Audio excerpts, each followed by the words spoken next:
What's going on, everybody? RJ Ochoa here from SB Nation's bloggingtheboys.com. Hope all is well wherever you are. We hope you're happy, safe, healthy, and that you enjoyed the Dallas Cowboys defeating the Los Angeles Chargers on Saturday night, 32-18. The final score. We don't really care about the final score, if we're being honest. This is the preseason. We care about takeaways. We care about things we can learn, things we can figure out, things that we can, take and evolve and grow with and kind of figure things out as we move along through one more preseason game. This is our live post-game show here on the Blog of the Boys YouTube channel. If you're new around here, please do subscribe. We have videos that come out every single day. We are so committed to the Dallas Cowboys and to talking about them. As evidence of that, it is past midnight, and we are here breaking down what happened with the Cowboys and the Chargers out at SoFi Stadium. If you are here live, we would invite you to participate in our poll question. Who was the star of the game? Our four options. It only exists for our live audience. This show is obviously rewatchable because it's on YouTube. You can watch it whenever you want, or you can go back and listen on the Blog of the Boys podcast network, but those people don't get to participate in the poll.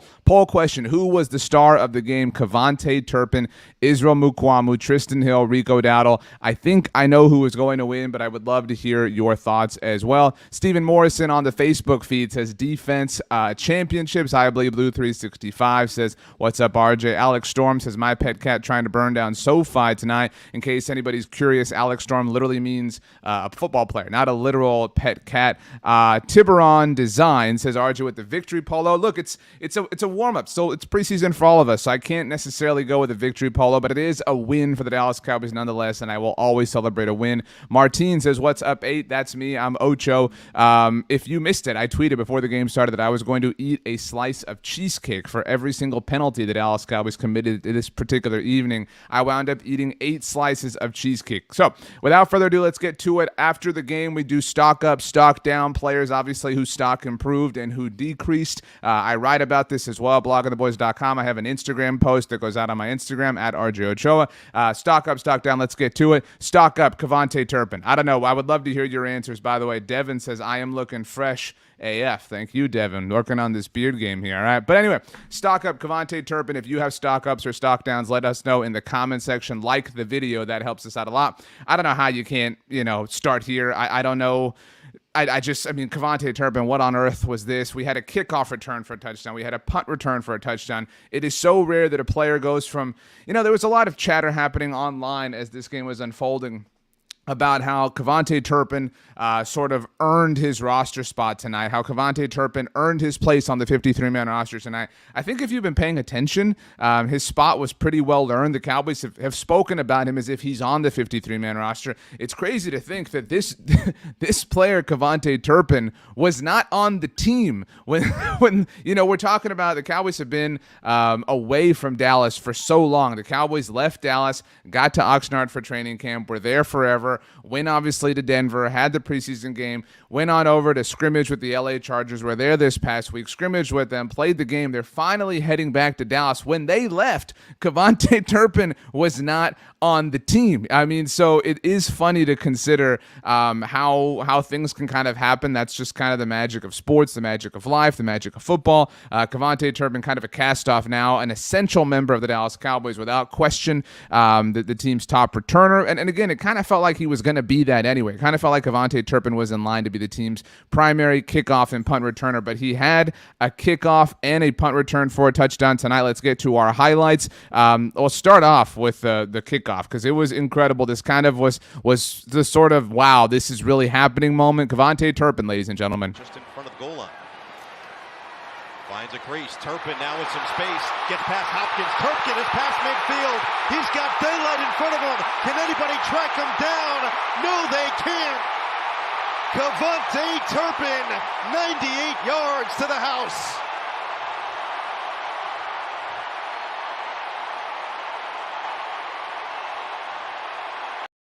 Seriously, I mean, he wasn't even on the team. This is like those people who bought GameStop stock and like the next day was when the Reddit thing happened and everything blew up and they just couldn't believe their fate. He had a punt return for a touchdown, as mentioned. This is when things really kind of got out of hand. Wow. Not only is it high, it is far, and Turpin makes one man miss. Let's see what kind of magic he has again. Turpin, jitterbug. Turpin, can he do it again? Kevontae Turpin Gone. Touchdown Cowboys. 72 yards.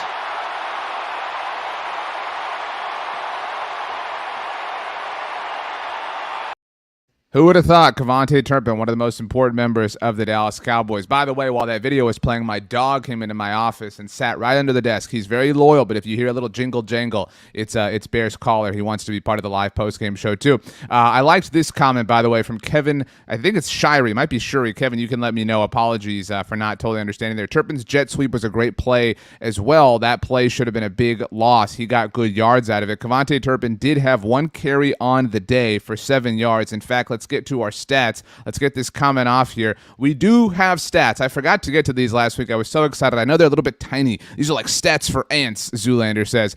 Cowboys rushing leaders, Rico Dowdle, 13 carries, 44 yards, and a touchdown on the ground. Obviously, outside of that, nobody was particularly impressive, although Davis obviously had the other touchdown. As far as rushing ones were concerned, you can see there Kevontae Turpin did have the one carry for 7 yards. Ben DiNucci getting 2 carries, technically, as far as the stat sheets are concerned, for -2 yards. Speaking of Ben DiNucci, he was the only Cowboys quarterback on the night that was 100% as far as their completion, 2 for 2 for a mighty 4 yards. Cooper Rush, 3 of 6 for 32 yards. Will Grier, 6 of 10 for 98 yards. No passing touchdowns for the Cowboys tonight. I actually think I don't have Cooper Rush listed as a winner or a loser, stock up, stock down, but I do think that we need to talk about Cooper Rush, all right? Because actually, I know this isn't our poll question, but if you're with us live, our live audience, first of all, love you. Hugs and kisses for the live audience. Thank you for being with us. It is very late, obviously.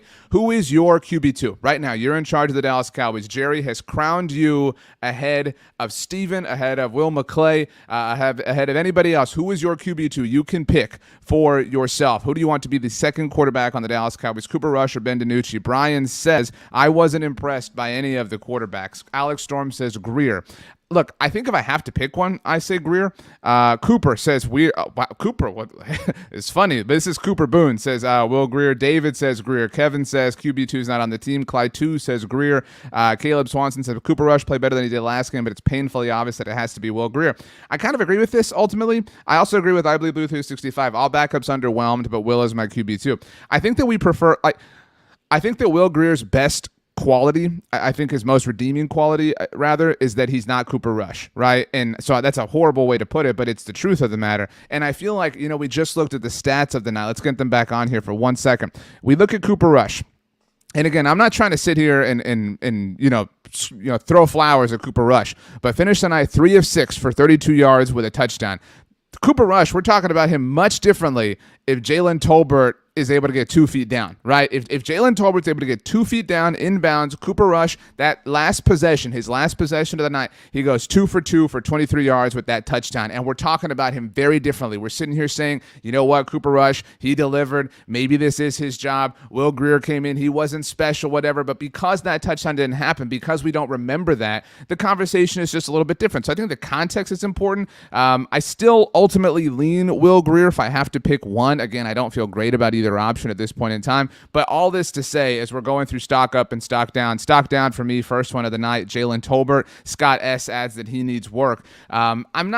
I don't think any of us are at a place where we're panicked about Jalen Tolbert, where we're worried, where we feel like the Cowboys missed, or we feel like it was a misusage of a draft pick or anything like that. If anybody's talking like that, they're out of their minds. You tell them to come see me. You tell them that to come to my office, all right? And we'll talk about it. But just a rough start to Jalen Tolbert's career. And I think part of that is, again, contextually, we were so hyped about Jalen Tolbert. I think the last few months, obviously, as we've gotten up to camp, I think Jalen Tolbert has had the most hype, and some of that's just it's difficult to hype up Tyler Smith. Some of that is it's difficult to hype up Sam Williams unless he's getting sacks and things like that. So Jalen Tolbert is kind of the most hypeable draft pick of the Cowboys, at least of their top 100 selections, and so it just hasn't clicked yet. But it's still super early, and to his credit, we just sat here and kind of diagnosed how we're not willing to pick a backup quarterback yet. So he's not exactly playing with quarterbacks that are sustainable, that are viable. It's a whole different game when you're playing with Dak Prescott. Caleb Swanson says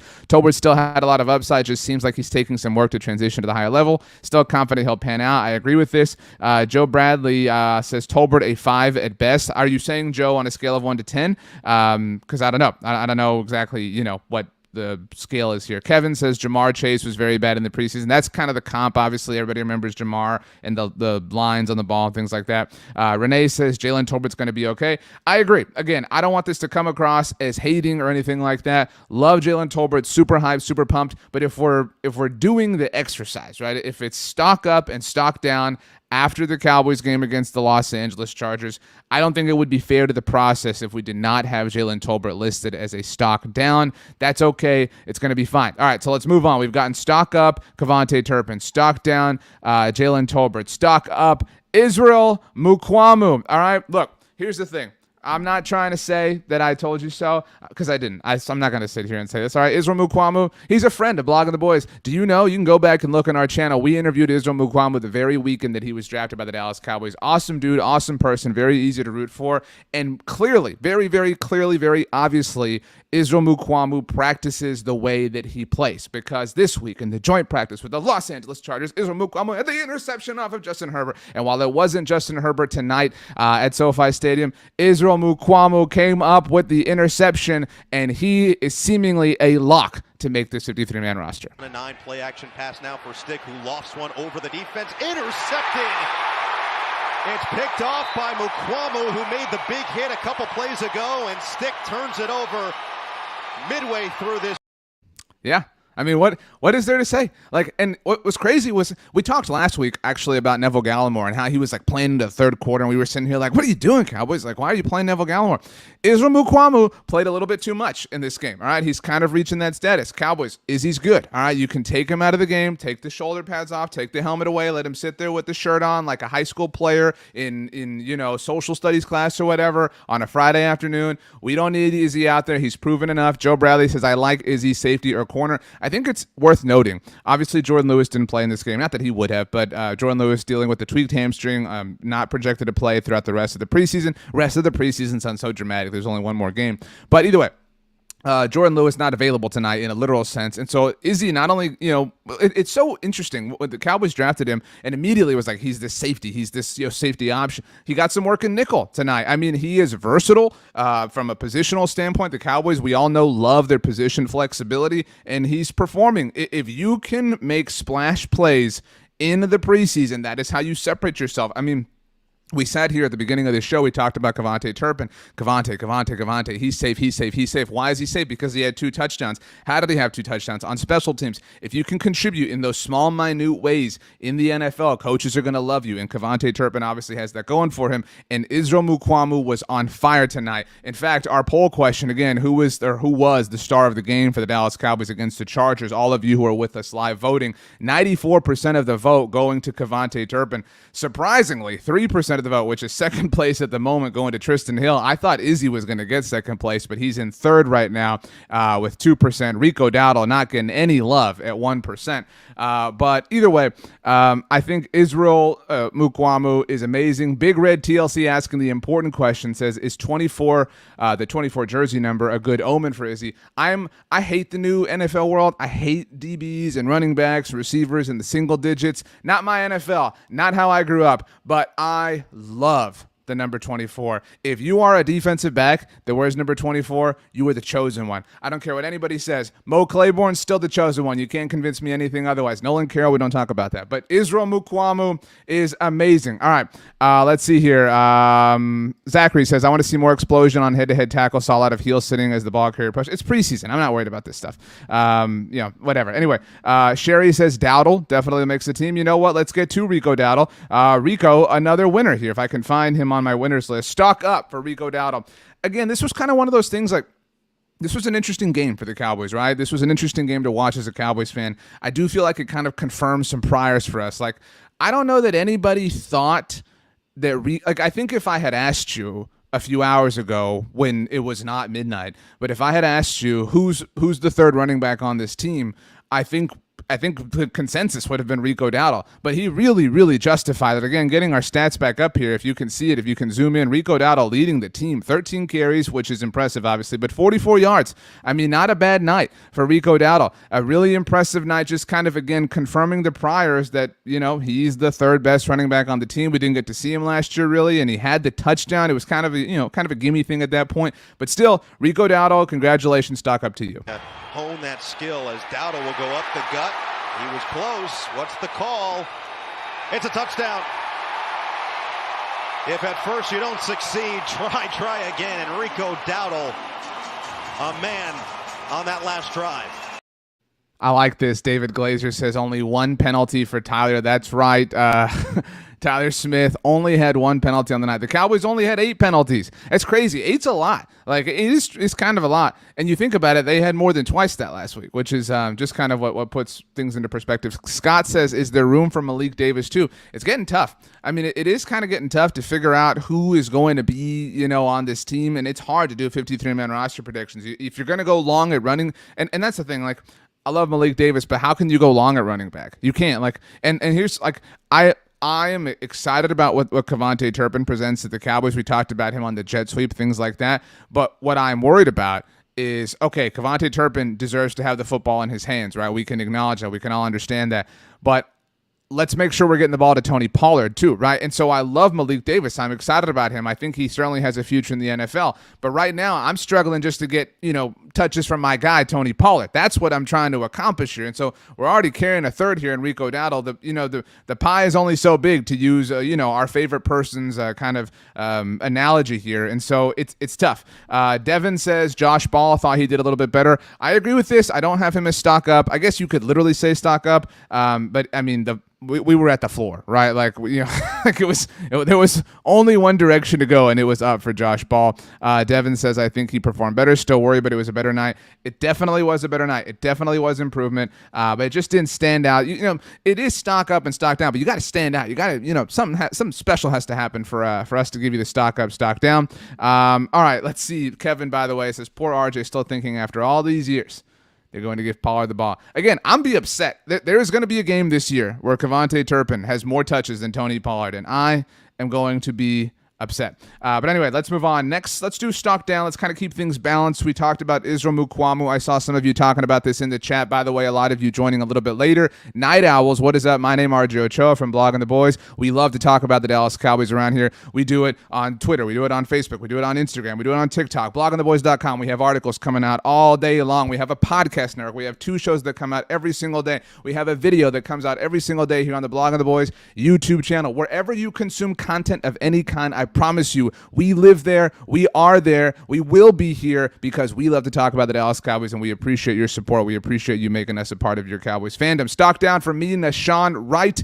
It felt like at one point in the first half, it felt like we were about to see the redemption game, right? Kelvin Joseph had a nice moment, and then Nashawn Wright had a nice moment. So, like, there are a lot of people, RJ, I got the receipts, right? A lot of people kind of looking for the receipts. You said, you did a video this week that Kelvin Joseph might not make the 53-man roster. All right, you said this, and Kelvin Joseph had a nice moment. Nashawn Wright had a nice moment, and then it went stock down, right? It was like a momentary beep, and then crashed back down. And so, it's the thing about Nashawn Wright is, and I love Dan Quinn, all right, but we love to kind of pick and choose, and I've said this before on some of our shows. We love to say, well, Dan Quinn, pick Sam Williams, so Sam Williams is going to be amazing. I hope that's true. Dan Quinn was all in on Nashawn Wright. So if this is a miss, it is attributed to Dan Quinn. Dan Quinn was the person who said, I insist on Nashawn Wright, and good for Dan Quinn. He's earned the right, obviously, to kind of get what he wants around here, and so we're all cool with that. But this is on Dan Quinn's dime, is my point. And what we have heard about Nashawn Wright is he is super long, right? He's like Mr. Fantastic. He is like the longest person in the history of the world. How is that not translating here? And to Kevin's point, Kevin's right. Nashawn is always in position. He just needs to make the plays. How did that play by Josh Palmer happen early on? I mean, like, how is it possible if you are really this long, if you are really this wide and rangy and athletic, how is it not clicking at this point? That's just kind of where I'm at here with Nashawn Wright. And I don't think he's in any roster danger. It's a different situation than Kelvin Joseph. And so not a great day. I mean, mean, and unlike Kelvin Joseph, Nashawn Wright has had a very, very solid camp. He's just had very poor performances in the preseason games, and obviously that's not good. But it's tough. It's a tough situation. Caleb, by the way, says, I've got faith in Dan Quinn, though. Honestly, I think he might have been the best thing the Cowboys kept this offseason. That's right. Shout out to the Broncos and the Bears for not hiring them. The R, missing a J right there, my friend, says Nashawn Wright is garbage, needs to be cut. Let's back off. I don't think he needs to be cut, but, we can just, whatever. Alex says he doesn't look for the ball. That's his biggest weakness. Kind of an important thing in the NFL. But let's see. Let's move on. All right, so that is, we've done stock up Kevontae Turpin. We've done Israel Mukwamu. We've done Rico Dowdle. We've done stock down Jalen Tolbert and Nashawn Wright. I'm going to go ahead and do it. All right. I'm going to go ahead and say it. I feel like we have to say it. Stock up Tristan Hill. I mean, how many times we've been doing this show? We've been doing live shows for I don't even know how long at this point in time. How many times do we get to sit here around the proverbial campfire and give kudos to Tristan Hill? I mean, the dude hit the trifecta, and we sit here, and I will be the first to tell you that I have a difficult time placing him on the 53-man roster because you look at the interior of this defensive line. Neville Gallimore is amazing. Osa Digizu is amazing. Quentin Bohan is amazing. In fact, in the pregame show, Mike McCarthy on with the Dallas Cowboys broadcast, hyping up Quentin Bohan. You've got Carlos Watkins. They've kicked, goodness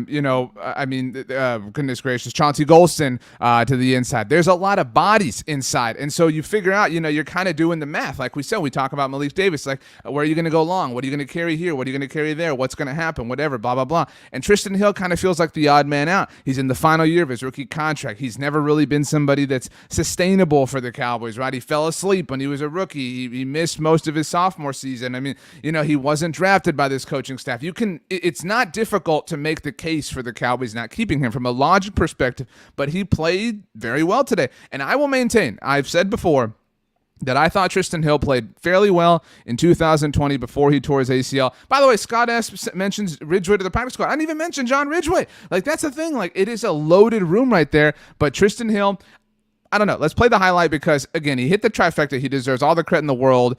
Great, great, great performance by Tristan Hill on Saturday night. Steps up, loses the football, and it's recovered by Dallas.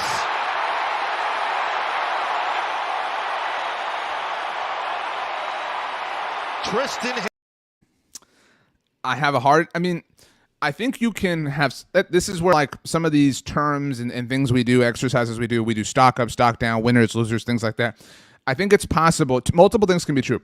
It could be a stock up night for Tristan Hill, and in a couple of weeks he could still not make the roster because it is tough. There's a lot of bodies there. It's the final year of his rookie contract. I know a lot of you said in the comment section maybe the Cowboys could trade him. What market is there for Tristan Hill? I mean, what market is there for a pick who's mostly been disappointing, that's in the final year of his rookie contract, that's had kind of, issues with the team, again, the falling asleep, maturity issues, whatever you want to call them. I don't know that there's a huge market for him. Sam says Tristan Hill deserves a roster spot. And I think that's kind of my main takeaway, if I can expand upon Sam's point here. I think there are more, I feel right now that there are more than 53 players on this team who deserve a roster spot. That's how I feel right now. I don't know that I felt that way a week ago, and not to be dramatic, not to be wishy-washy, not to be preseason freaking out, but last week was a tough week, and it was tough because the poor narrative that followed this team at the end of the regular season was kind of rippling. It kind of felt like we just picked back up where we left off, like the final season of Game of Thrones, just never getting better, never getting better, never getting better. But it felt like things got a little bit better here tonight against the Chargers, and so that's a good thing. Cam says stock up Farniok. I didn't have him, as well, but a lot of you, Terrence says, how about Farniok at center? He played well. Matt Farniok's friends have joined the chat. No, I mean, seriously, good night for Matt Farniok. The Cowboys have really believed in him and supported him. That's great. And I mean, the offensive line didn't get run over this particular evening the way it did against the Broncos. And so that's good. I didn't see anything to feel like amazing about from an offensive line standpoint, but still, kudos to Matt Farniok. Definitely deserves his moment as well. Okay, so we've done stock up for several players along the subject of offensive line. Stock down Braylon Jones.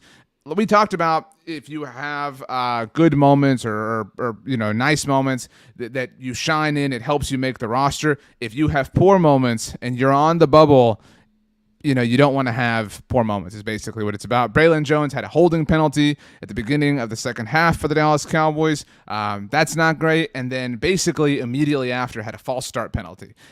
So those kind of killed that drive. You cannot do that. So Braylon Jones, this was the easiest stock down if I'm being honest with you. But, it is what it is. In fact, I only had 4 stock downs. Actually, I have one more stock down to get to, and that's penalties, which was the 4th. You can't, again, you had 8 penalties. That's better. It's improvement, but we'll see what next week offers, and we'll see what the regular season offers. This was an improvement. This was a forward step. This was progress for the Dallas Cowboys. They deserve credit. They deserve everything coming their way, so good for them. They deserve to get back to Dallas and kind of figure things out. It's been a long time away, obviously, so that's that. So those are our stock up, stock down. We still have a lot of your questions to get to. If you have a question, you have a topic, you have something you want to talk about, this is our live post-game show here at Blog of the Boys. I am your puppet. I say this every week. I am your puppet. You control me. I will dance for you. Just sing the song and we'll talk about it. So what do you want to get to? There's a lot of comments, random comments about the Honey Badger. I have no idea what's going on. Kevin says, Maher was good.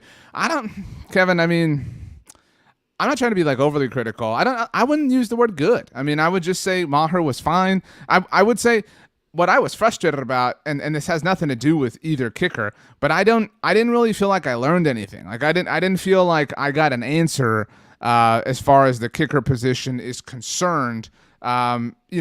Cool. Brett Maher was allowed. I guess what I will say, the only thing that I was a little bit kind of about had nothing to do with the kickers. Early on in the game, Cowboys go for it on 4th down instead of kicking a field goal. I understand if that's a regular season, go for it. If you're not going for it, you're a coward. Fine. But the Cowboys go for it. I wanted to see a field goal because I want to figure this thing out. But they go for it. They pick it up. They score a touchdown. What a huge bummer. Anyway, the Cowboys, instead of kicking an extra point, go for 2. And they get the freaking 2-point conversion. So good for them. But, we're trying to figure out this kicker situation. McCarthy, you got to kind of give them some opportunities here in some games, even though they're preseason games. We got to be able to figure this thing out. So it kind of felt like we didn't really get those. We did get the 61-yard attempt, and he missed it. It was on track, obviously, just not enough leg. I have a difficult time penalizing Maher for that. How often is he going to be asked to make a 61-yard field goal in the regular season? Maybe, but I care more about the 43-yard field goals or the 38-yard field goals. That's what I care about because that's where Greg Zuerlein obviously made us all a little bit stressful. Devin Haliki says, how do we feel about Tyler Smith's play? I think we feel really good about Tyler Smith. I really think that Tyler is coming along. I think Tyler is, not setting the world on fire. I don't think any rookie's setting the world on fire right now, to be frank. But I think that right now it's trending in the right direction. I think Tyler's doing everything possible to kind of keep this the way we want it to go. He had a penalty tonight, whatever. I don't care about that. People knock, him for that. Ethan says penalties worry me, though. He's had 3 penalties in 2 preseason games, and that's fine. But for the most part, he is a very, very, very, very good offensive lineman. He's only getting better. He is seemingly a very hard worker. He has said and done all of the right things, basically from his opening press conference with the team. I know there were a lot of people who were not pumped about the pick, myself included, but he has really, I think, changed a lot of minds, and we haven't even gotten to the regular season. I'm ready personally. I think we're at the point with Tyler. Sherry says it seems like Tyler cleaned up his play big time, or some, excuse me. I agree. He's really done well. Caleb says he's trending upwards as well. Content with him is the best way to put it. Yeah. I feel like that was a good first round pick spent. That's how I feel. I don't feel overwhelming about it. I'm not in love with the pick. I'm not upset about it. I'm not anything. I'm happy. I feel like with the way we're supposed to feel about it. Where I'm at is I'm ready for the Cowboys to commit to it. It's been long enough for the ceremonial part of football and earn the star and all the silly stuff. Name him the starting left guard. I don't need to see Connor McGovern anymore. That's where I'm at with Tyler Smith. If we're trying to establish a point that we are at with him, I am at a point with Tyler Smith where I do not need to see Connor McGovern anymore. Give me my line left to right. Tyron, Tyler, Zach, Terrence, right?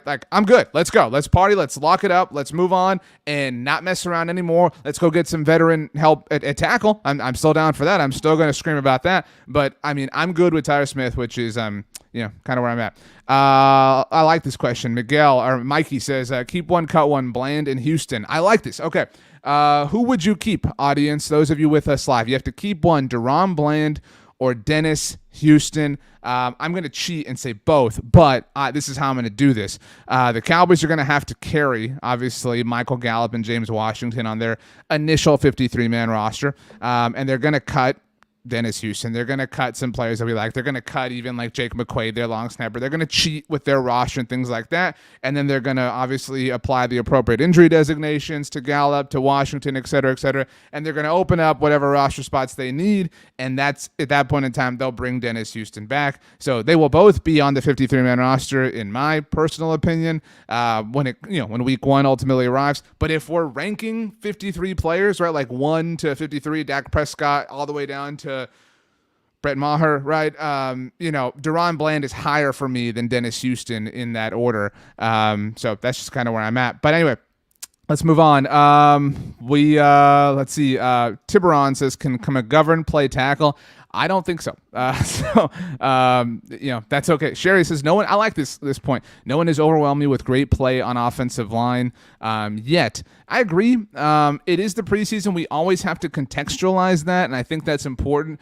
I think we have the appropriate amount of faith in Tyron and Zach, even in Tyler Biadasz taking a step in year 3. And I think we have the appropriate amount of faith in Tyler Smith as a rookie. I think we're all intrigued at what Terrence Steele offers, obviously a right tackle. But what is troublesome, obviously, is the lack of depth, right? I think we can all sleep at night knowing the starting 5 that this group has week in and week out. But the problem is, are they going to have them week in and week out? That is the big question. That is what we have been wondering forever and ever. What are you going to do? Cool. Josh Ball was not a disaster on Saturday night against the Chargers. What a win. Hang a banner. You need some help. Brian Balaga, Eric Fisher, Ty Nsekhe, Jason Peters, whoever. Pick a name. You need somebody. You need some help. You have to figure it out. That is important. Kevin notes the team seems like they have good camaraderie. I attribute that to Dak Prescott. I do. I know people get tired of hearing that, but they're a very, very tight bunch, and they have had each other's backs.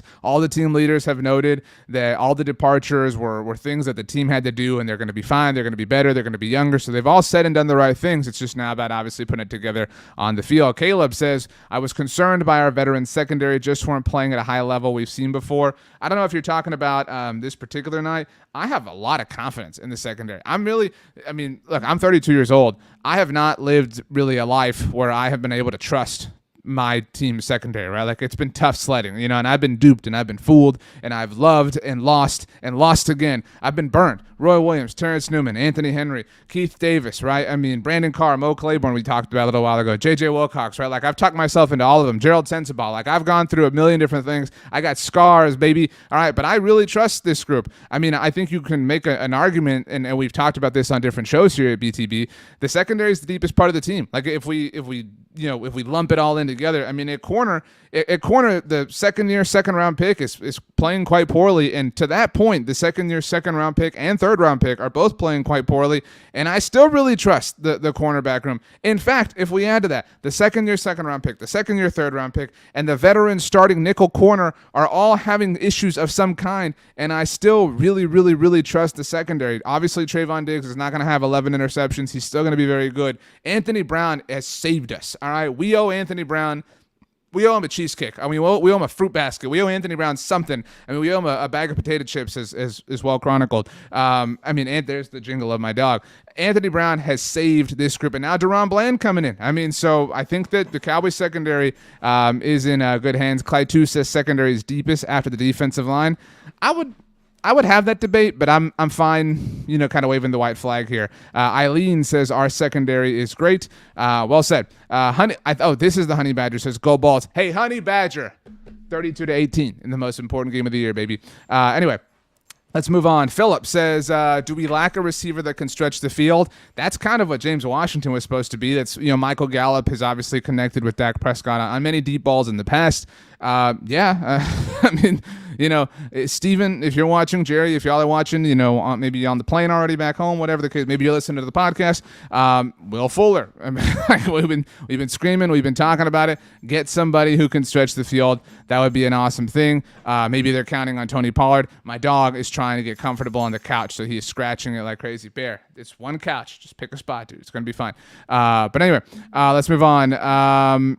Michael says, we need to cut Anthony Brown. What are you talking about, Michael? Wrong. Anyway, move on. Gabriel says, Jake Ferguson looks good out here. Thoughts? You know what, Gabriel? I'm so happy that you mentioned this. My apologies. I actually forgot to make a list thing for Jake Ferguson. He was my 5th stock up. So that's my bad. We're going to use Gabriel's comment as the little line here. Stock up Jake Ferguson. Really, what an awesome night for Jake Ferguson. Now, I think we have to temper expectations here, right? Because if you look at, just for as far as recent history is concerned, Dalton Schultz wasn't utilized a ton as a rookie, and that's okay. Like, I don't think we're going to see a lot of Jake Ferguson as a rookie, and that's okay. Again, if we're being real with ourselves, if we're injecting practicality, Dalton Schultz is going to catch 100 balls. To be clear, to be fair, to be frank, Dalton Schultz might catch 200 balls. Dalton Schultz is going to have like 100 receptions for like 1,100 yards and like 9 touchdowns this year. It is very, very, very clear and obvious that his connection with Dak Prescott is among the most strong of every single player on the team. I would only really put CeeDee Lamb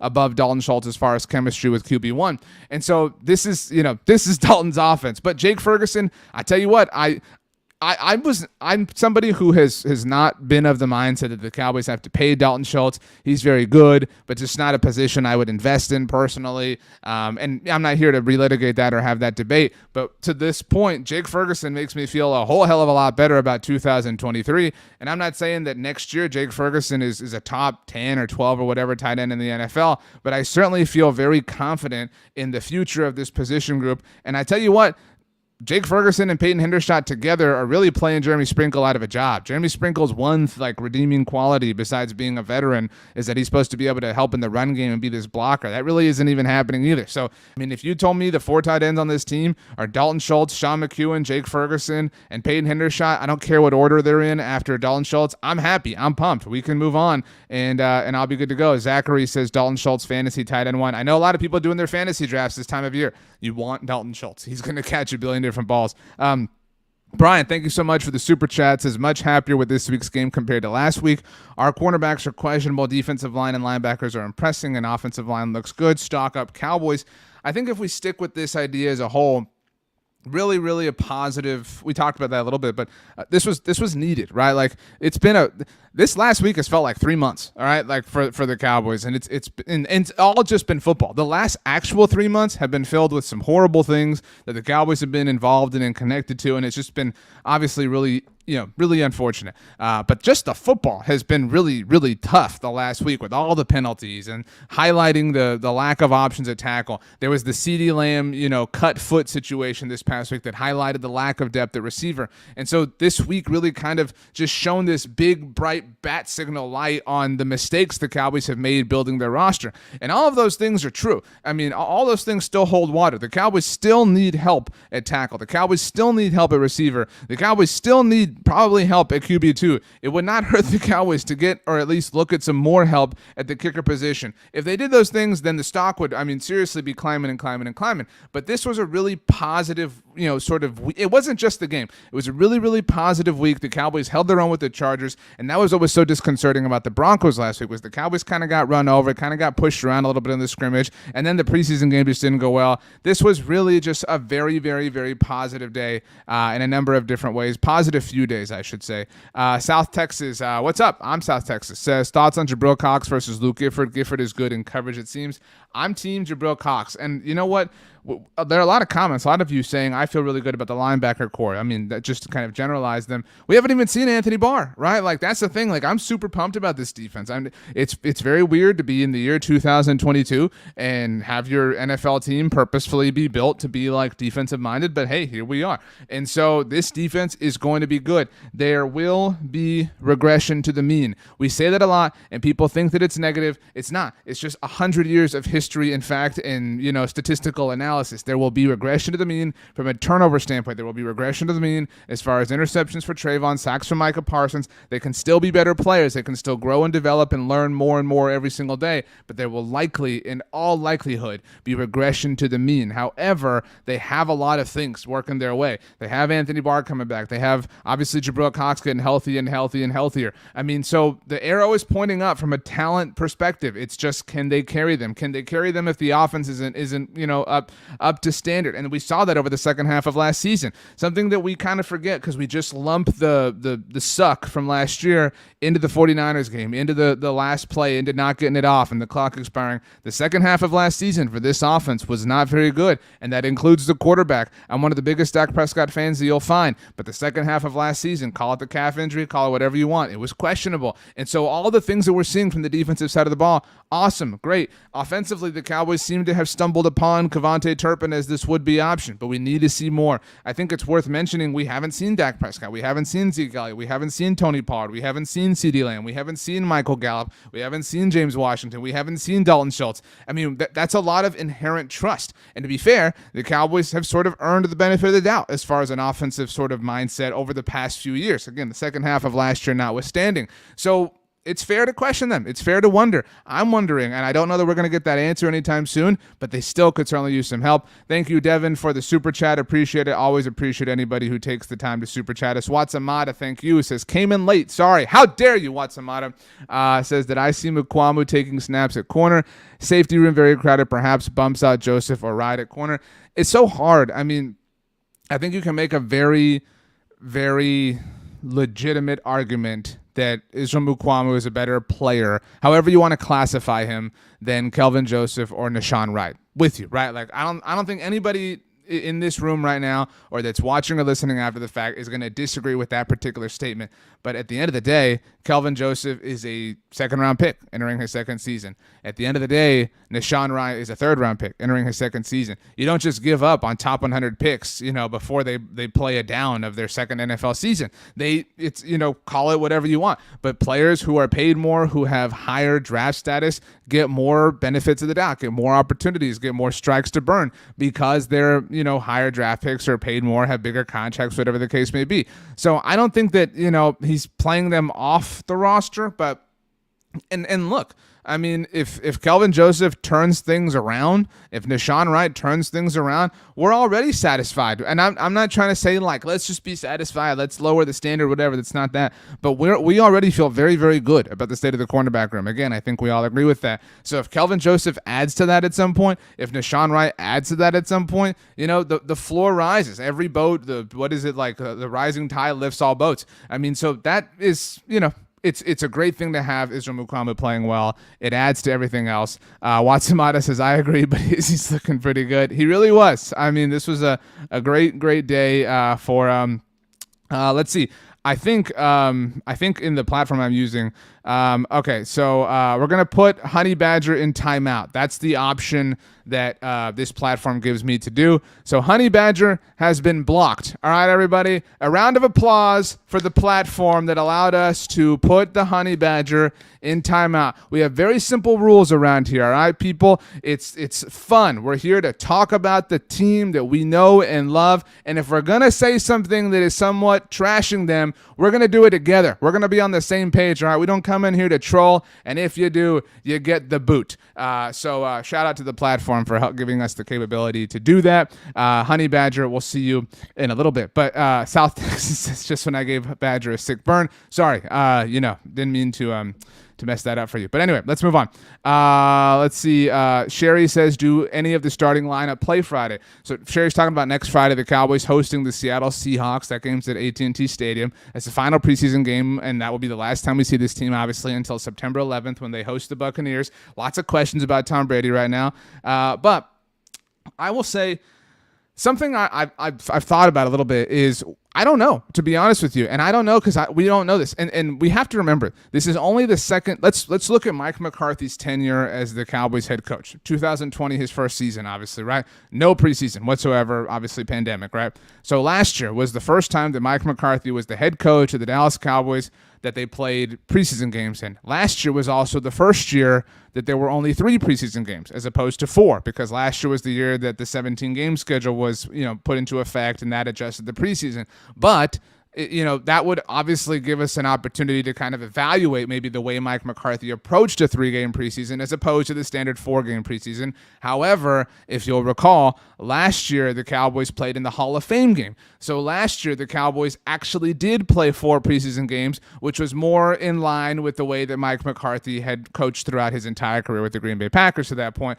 So we really have absolutely no data set. We have no sample size. We have no history or evidence of any kind to know how Mike McCarthy is going to handle, 3 preseason games and starters or whatever. I ultimately, though, kind of lean with Tiburon here. Says no starters on Friday. That's what joint practices are for. And that's kind of the way the Cowboys have approached this. Now, we've seen other teams do different things. Today, for example, Saturday, we saw the Kansas City Chiefs play Patrick Mahomes. We saw the Buffalo Bills play Josh Allen. Different teams approach it different ways. I don't think anything's right or wrong. McCarthy is a kind of a creature of habit. He developed his habit, obviously, in his year away and, put it into practice. He had success last year, and so I'm not going to knock him for believing in everything that he's kind of put together to this point.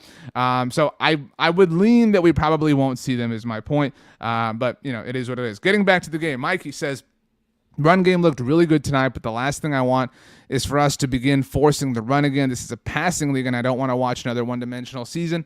I get this concern. I do. I mean, I think that you have to... you have to wonder, right, watching these preseason games. And I mentioned we haven't seen any of the starting, offensive players, right? So we have no idea. For all we know, the Cowboys are just kind of, flexing their run muscles right now because they can. But, I don't know. I have no idea how they're going to handle this sort of thing. They talk a lot like they want to be this running team. They talk about like they want to feed Zeke. They talk about like this is their identity. They want to get back to running the ball. They believe they have an amazing offensive line and all those things. And running the ball is a valuable thing. It is a passing league. I mean, if you're of a believer that running the ball is the most effective way to win in the NFL, I would question that myself. But I mean, it's an effective tool, and it can be used to help you win games. But there has to be a legitimate balance of things. That's what Greg says here. It needs to be balanced. That's for sure. By the way, Watsamada says, sidebar, how about those rocking Week 17 helmets? The Cowboys this past week, in case anybody missed it, we did a video. Actually, we did a YouTube short on this. We're now doing YouTube shorts around here. We should never sleep. Cowboys wearing white helmets with the same star that they wear on the silver helmets. Very cool, very cool. But I have a question for you all. Simple question. All right. We asked this last week, and I decided, because it was a good question, shout out to me. We're going to ask this every single week. Every single week throughout our post-game show, we're going to ask this whether the Cowboys won or whether the Cowboys lost. So, do you feel better or worse about the Cowboys right now than you did before the Chargers game? All right. I want you to rewind. All right. Rewind to 8:55 p.m. Central Time tonight. 8 slices of cheesecake ago for yours truly. All right. Do you feel better or worse about this team? And if you can humor me, add a Y. Everyone better. Guys, get some originality here. Everybody better. Brian, Ethan, Terrence, Alex, Devin, Scott, Watsamada, Terrence, God's Child says, love your show. Thank you very much. William, Tiburon, everybody says better. I don't see a single person that says worse. Granted, Honey Badger is still in timeout. Greg says better. South Texas says better. Devin, I like this little bit of context, says, but sipping some Kool-Aid, healthy skepticism. Yeah, I mean, I agree. This is a little bit of like, okay, cool. You showed me something. All right, we're moving in the right direction. Kevin says better, less penalties. Okay, there we go. Colby says some, show me the starters. Watsamada says better, not because super awesome, but because they stunk it up so bad in Denver. The bar was low. I agree. Michael says better because it was a team win and people stepped up. Yeah, I like this answer because it really was a team win. Everybody contributed. It was like, how often are special teams the star? Man, John Fossil's got to be on one right now. Kevin says better, scheme more solid, like that. Renee says, I feel better about the offensive line. Again, pretty low bar last week. Zachary says, I feel about the same. I have hopes for the best, but still fear the worst. I've learned my lesson on being too hopeful. I agree with you. I mean, it's kind of like, it's just one of those like, that can't really be low fat, right? Like I've had that before. I've had that cheesecake. There's no way. It's no calories. No. No way. I've been burned before. I'll see you on the treadmill tomorrow. I agree. But Mikey says, I feel better about the middle of the roster, minus offensive line depth. Defensive line looked great. Wide receiver still suspect. Nothing really shifted the needle for me. I think it was a better day. Like, it's, to me, it's kind of like when you're sick. And, like when you're sick and you have that night where you like sweat out the infection or whatever, and you wake up, you're like, I feel better. I can go run a mile. I can go run that mile, run off the cheesecake, whatever. I don't feel that way, but I feel better. Like sometimes when you're sick, whatever, like you have a cold, flu, whatever, and somebody calls you and they're like, oh, you still sound pretty bad. Like, how you feeling? I feel better. I'm still not 100%, but I feel better. Mr. Man says, better. I believe Blue 365 says better, more consistent. Kevin says better, less penalties. Sherry, better, but still concerned.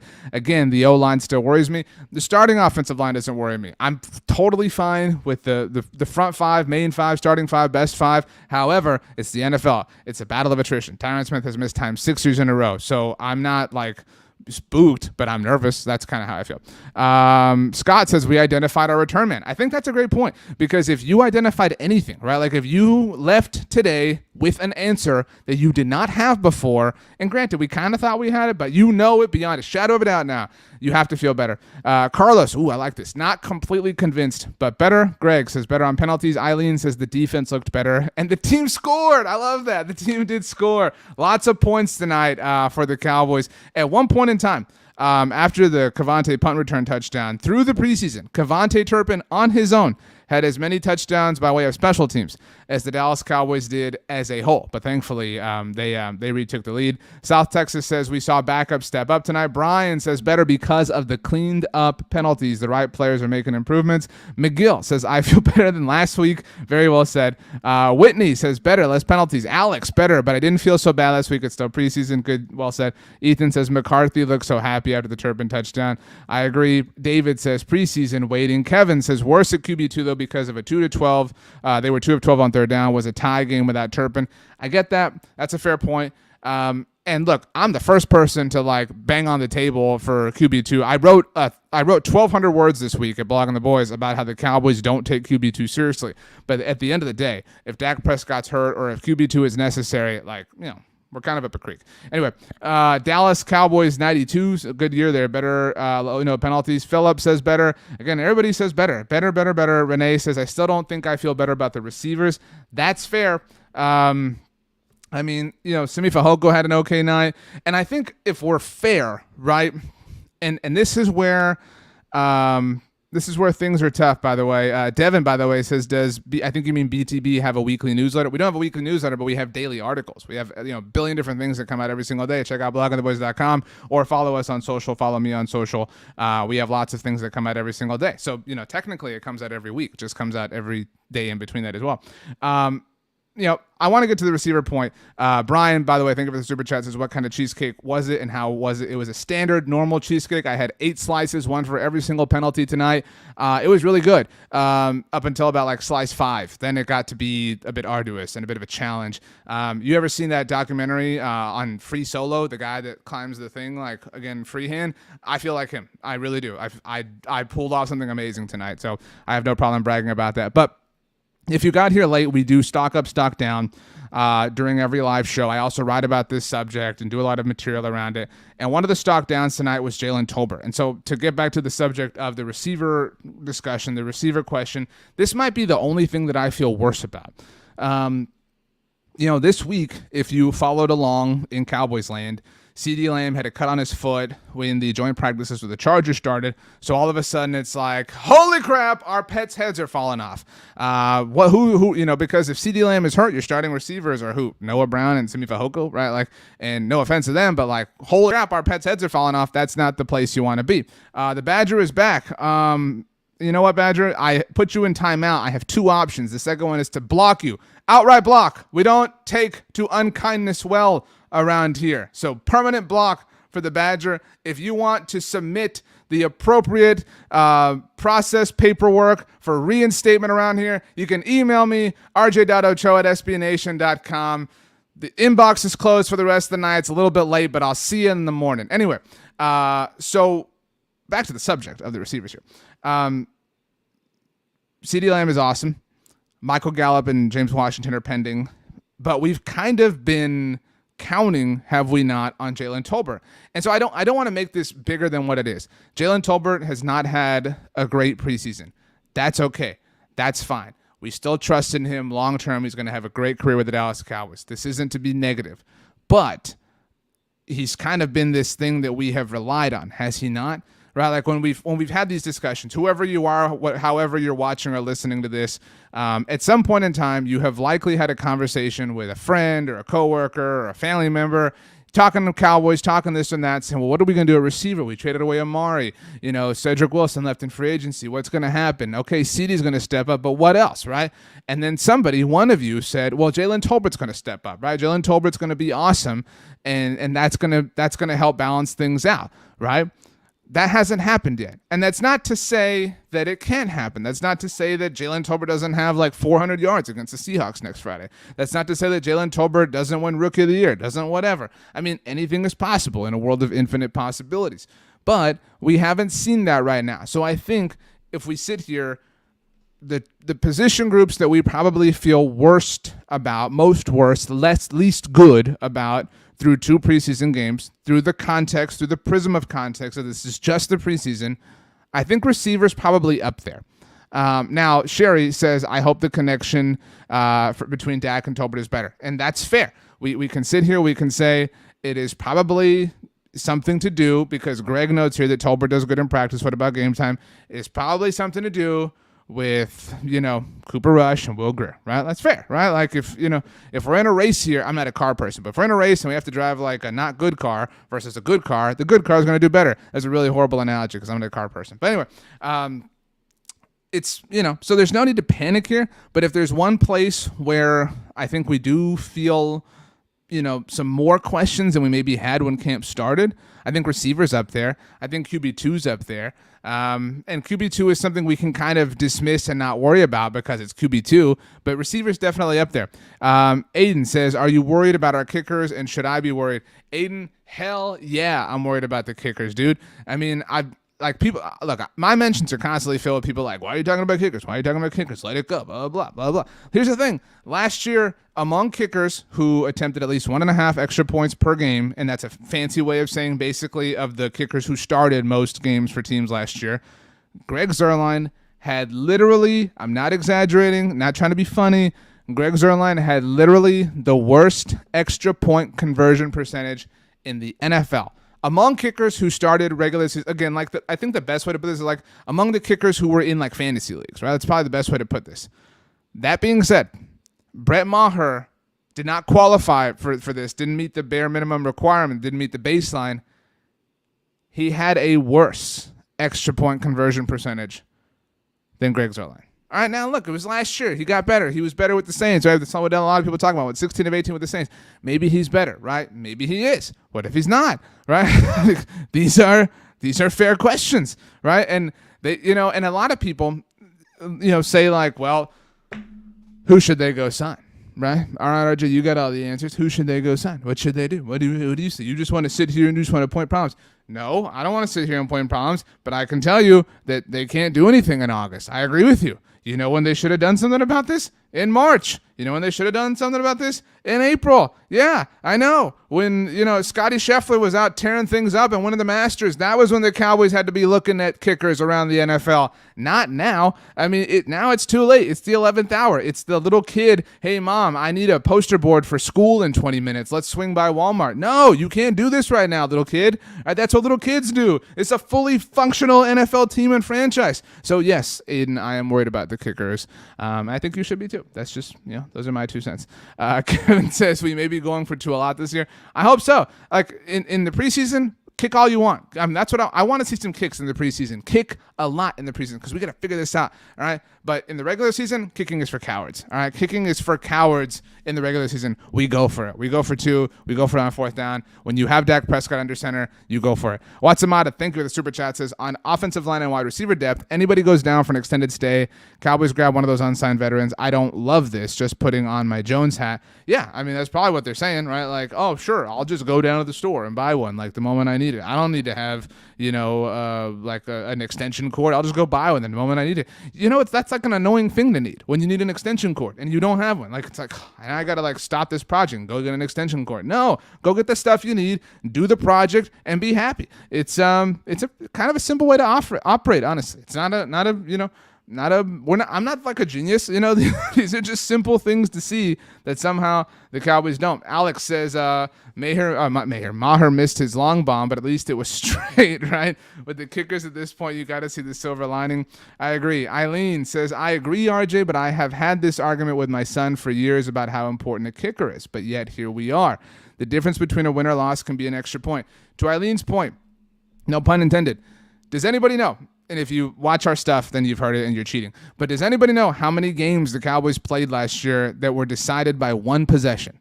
All right, so that was decided by 8 or fewer points. That's what decided by one possession means. And that means I'm talking total games played, not just wins, not just losses. Does anybody know? I'm about to tell you. So, I mean, if you know, you're kind of slow in the comments. It was 9 games. There are 17 games in a regular season. They played an 18th game in the playoffs. Half. Kevin got it right. Kevin says 9. Kevin watches a lot of stuff, though, so Kevin wins. But 9, half of the games the Cowboys played in last season were decided by one possession. They won some of them. They lost some of them. 3 points matters. 1 point matters. Those points, guess what? In the game that we're talking about here, the team with the most points wins. So why would you not want to be the team that has the most points? It's a weird thing. I mean, kicking is so important. It doesn't have the sex appeal that all these other things have. I'm not trying to say it's as important, but to dismiss it and treat it like it's not a big deal. You know what argument I hate the most, honestly? And this fills my mentions every week is, why are you worrying, RJ? We'll just sign a kicker after, cut downs, right? When every team sets their 53-man roster, we'll just take one. Cool. So you just want somebody who another NFL team thinks isn't worth it to be their kicker? You think other NFL teams are stockpiling all the good kickers and they're just going to release them into the wild? No, do it. Figure it out. This isn't hard. It's your job. Figure it out. But anyway, Ethan says hit that like button. I appreciate that. But anyway, all right. It is it's past 1 a.m, and I just want to say from deep in this old Corazon, I love you all for hanging out with us here late into the night on our Dallas Cowboys postgame show here on the Blog on the Boys YouTube channel. Shout out to my dog Bear, who came in and laid with me, my best pal over here. Always wants to be part of the fun. The Cowboys won. The vibes are good. There are still things to improve on, all right? It doesn't have to be an absolute one way or another. Everything, just about everything went the way we wanted it to on Saturday night, and that's a good thing. We have another week to figure things out, ask more questions, get more answers, think on it, watch it again, whatever the case may be, and you know what? We'll wake up and we'll do it all over again. My name, in case you missed it, RJ Ochoa. You know me from all across the Blog on the Boys universe. blogontheboys.com. You can read all of our articles here at the Blog on the Boys YouTube channel. Make sure you do subscribe. We have a video. This is not a joke. We have a video. Sometimes it's live, sometimes it's not, but every single day you get a video here on the Blog on the Boys YouTube channel talking Dallas Cowboys. All you got to do is subscribe. That's it. I don't even need you to hit the little bell. A lot of people say hit the bell, whatever. You don't have to hit the bell. Just subscribe. That'd be cool. Like the videos. If YouTube's not your thing, I don't know how you got here, but the Blog on the Boys podcast network. We have shows that come out every single day. You can hear me on Tuesdays, Wednesdays, and Thursdays over there. We are available on all major podcast platforms. Subscribe there. Leave a rating, write a review. Those things help out a lot. You can follow Blog on the Boys on social media. Just search for Blog on the Boys anywhere. You can follow me on Twitter or Instagram at RJ Ochoa or on TikTok at rj.ochoa at sbnation.com. If you want to email me, you can. Not you, Honey Badger, because I blocked you. rj.ochoa at sbnation.com is the way to do that. You can always leave a comment down below, and we'll get to those. Also, Cowboys won, and that's a beautiful thing. Have a great Sunday, everybody, and let's enjoy it. We love you all.